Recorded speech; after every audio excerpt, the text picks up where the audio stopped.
Punit chicken খেতে খুবই ভালোবাসে, কিন্তু তার বউ শুধু নিরামিষই খেত। তাই বিয়ের আগে মঞ্জু পুনিতকে বলেছিল, দেখো আমি কিন্তু মাছ মাংস খাই না, শুধু নিরামিষ খাই।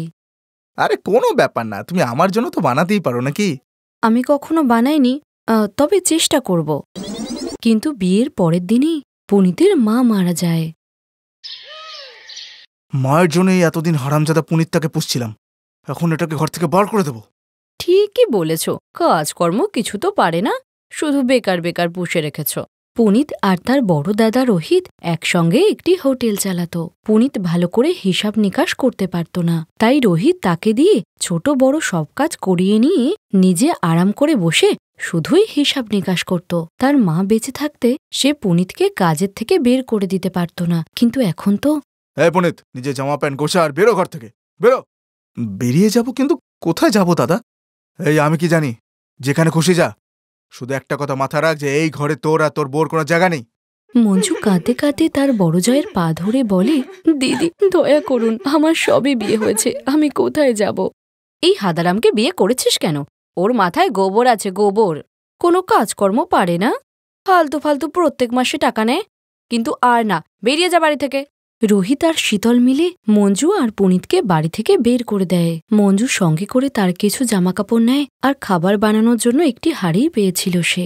দিদি, একটা হাঁড়ি আর চামচ দিয়ে আমি কিভাবে রান্না করব? আর কিছু দাও আমাকে। আরে যা যা, এমন কি রাজভোগ রান্না করবি তুই? খাবি তো ওই শুকনো ভাত, এতেই হয়ে যাবে। চল যা তো এখান থেকে। একটা হাঁড়িতে যে কত কিছু রান্না করা যায় তা যদি শীতল জানতো তাহলে সে হাঁড়িটাও দিত না। আর এটুকু জিনিসকে সঙ্গে করেই তারা দুজনেই বেরিয়ে পড়ে। মঞ্জু, ক্ষমা করে দাও আমাকে, আমার জন্যই না তোমাকে এসব বিয়ের পরে সহ্য করতে হচ্ছে। এতে তোমার আর কি দোষ? তুমি তো জানতে না যে তোমার দাদা বৌদি এমনটা করবে আমাদের সাথে। আসলে ছোটবেলা থেকেই না আমি একটু বোকা মতন, পড়াশোনাও তো সেরকম খুব একটা করতে পারিনি। দাদা সবসময় আমাকে এভাবে বকতো, তো আদর করতো শুধু মা, কিন্তু মাও তো এখন মরে গেছে। তুমি কোনো চিন্তা করো না, আমি আছি তো, দেখো সব ঠিক হয়ে যাবে। কি করে ঠিক হবে মঞ্জু? না আমার কাছে ঘর আছে, না আছে পয়সা। কেন? ফুটপাতে তো কত মানুষ থাকে, আমরাও থাকবো। আর টাকা কোথা থেকে আসবে? এখন আমরা ভিক্ষা করব, বাকিটা পরে দেখা যাবে। মঞ্জু ফুটপাতের উপরেই লাঠি আর কিছু কাপড় দিয়ে তাঁবু বানিয়ে সেখানেই থাকে, আর পরের দিন সকালবেলা ভিক্ষা করতে থাকে। ভগবানের নামে কিছু দিয়ে দিন বাবু, ভগবান আপনাদের ভালো করবেন। বাবু, আমরা খুবই গরিব, কিছু টাকা দিন। কিন্তু অল্প বয়সী স্বামী স্ত্রীকে দেখে লোকে বলে, দেখো দেখো, হ্যাঁ দেখালে ফ্রি খাওয়ার চাই, হাত পা সব ঠিক আছে, তবুও দেখো দেখো, কাজ করবে না, কাজ করবে না। আমাদেরকে কাজ কে দেবে স্যার? আপনি দেবেন? হ্যাঁ না না, আমার কাছে কোনো কাজ নেই, কিন্তু কাজ তো খুঁজলে পেয়েই যাবে না। কথার কথা তো অনেকেই বলে দেয়, কিন্তু আসল সময়ে সবাই লেজ গুটিয়ে পালায়। লোকটি সেখান থেকে চলে গেল, কিন্তু মঞ্জু আর পুনিতের তো খিদে পেয়েছিল। পাশেই 15 বছরের বান্টি নামের একটি ছেলে ভিক্ষা চাইত।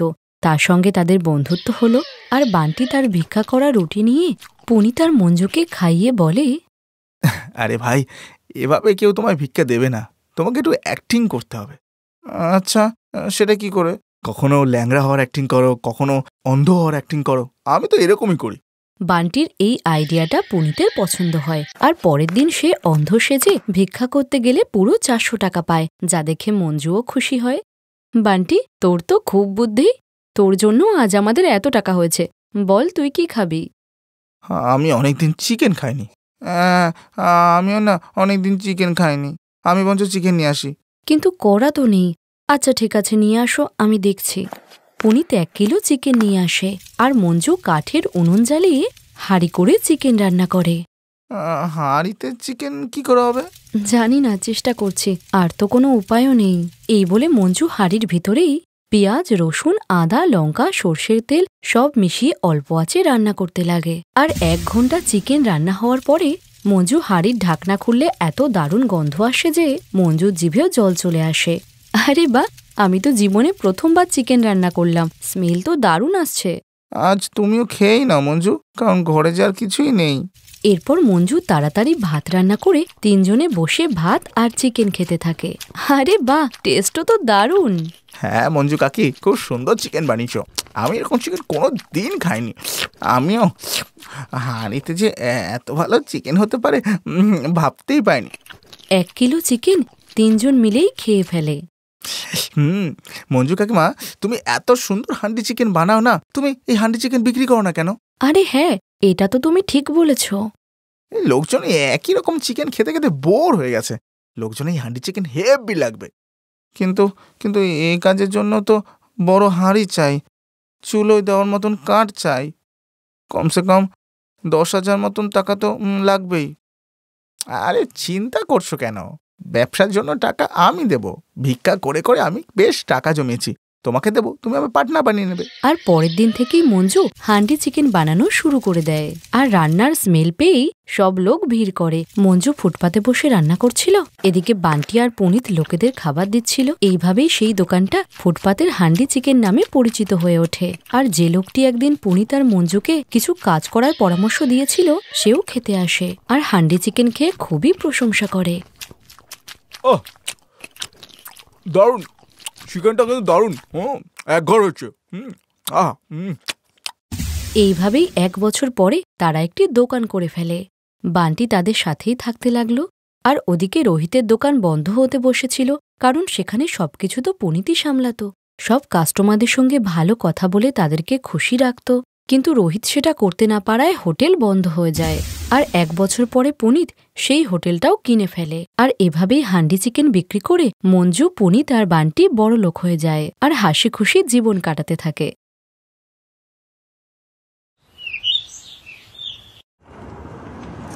জগদীশ দাদার বাড়ি আর কত দূরে গো? বাবা অনিল, এখান থেকে আর কত দূর দেখাচ্ছে? বাবা, মনে হচ্ছে 2 ঘন্টা লাগবে। এখনো 2 ঘন্টা বাকি, তাহলে আমি আরেকটু ঘুমিয়ে নিই। তিলক চাঁদের খুবই প্রিয় বন্ধু জগদীশচন্দ্রের মেয়ের বিয়ে ছিল। পাত্রপক্ষ নেপালে থাকতো, তাই জগদীশচন্দ্র বিয়ের জন্য নেপালে গেছিল। আর উনি বিয়ের জন্য তিলকরাজকে নেপালে আসার আমন্ত্রণ জানিয়েছিলেন। আর সেই কারণেই তিলকরাজ পরিবারকে সঙ্গে নিয়ে বন্ধুর মেয়ের বিয়ের উদ্দেশ্যে বেরিয়ে পড়ে। কিন্তু হঠাৎ, ড্রাইভার বাবু, গাড়ি কেন থামালেন? স্যার, আগের রাস্তা বন্ধ আছে, মনে হচ্ছে কোনো ধস নেমেছে। আরে, এখন আগে কি করে যাব? এই মাটিগুলো কখন এখান থেকে সরবে বলতে পারবেন? আমাদের যে দেরি হয়ে যাচ্ছে। দাদা, কালকে সকাল অবধি এই রাস্তা বন্ধ থাকবে, তাই রাতে আর কোনো আশা নেই। স্যার, সকাল অবধি ওয়েট করতে হবে, তার আগে যেতে পারবো না। এখন কি করবে? এখানে তো আমরা কাউকে চিনিও না। জগদীশকে ফোনে পাচ্ছি না। বাবা, এখানে ফোনে নেটওয়ার্কও পাচ্ছি না, মনে হচ্ছে এটা কোনো গ্রাম। কাকিমা, জল ভরার জন্য তুমি এত দূর কেন এলে? আমিই নিয়ে চলে আসতাম। আরে গীতা মা, তুই একা কত জল ভরবি? আর এই বাহানায় আমার একটু হাঁটাও হয়ে যায়। খুব জল তেষ্টা পেয়েছে। মা, একটু শুনবে, একটু জল দেবে? হ্যাঁ হ্যাঁ, এই নিন না, কলসির ঠান্ডা ঠান্ডা জল খান। ধন্যবাদ মা। আপনি আমাকে গীতা বলুন, আমার নাম গীতা। আপনারা কোথায় থাকেন? আমরা দিল্লিতে থাকি।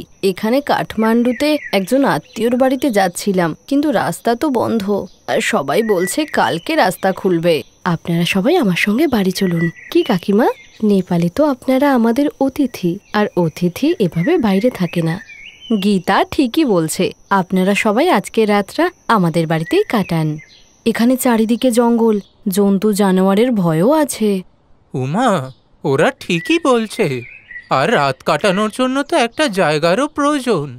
বাবা অনিল, তুমি ড্রাইভারের সঙ্গে গাড়িটা এখানেই রেখে দাও, আমরা হেঁটেই যাব, এটাই ঠিক হবে। ঠিক আছে বাবা, তোমরা চলো, আমি আসছি। এরপর সবাই গীতা আর তার কাকিমার সঙ্গে তাদের বাড়ি যায়। গীতা আর তার কাকা কাকিমা সবার খুব সেবা করে। সাহেব, গীতা যখন 2 বছরের, তখন ওর মা বাবা ওকে ছেড়ে চলে গেল। তখন থেকে আমরা গীতাকে নিজের মেয়ের মতো করেই বড় করেছি, আর ও আমাদের নিজের মা বাবার মতোই মনে করে। আমি আমার 3 মেয়েকেই খুব ভালোবাসি।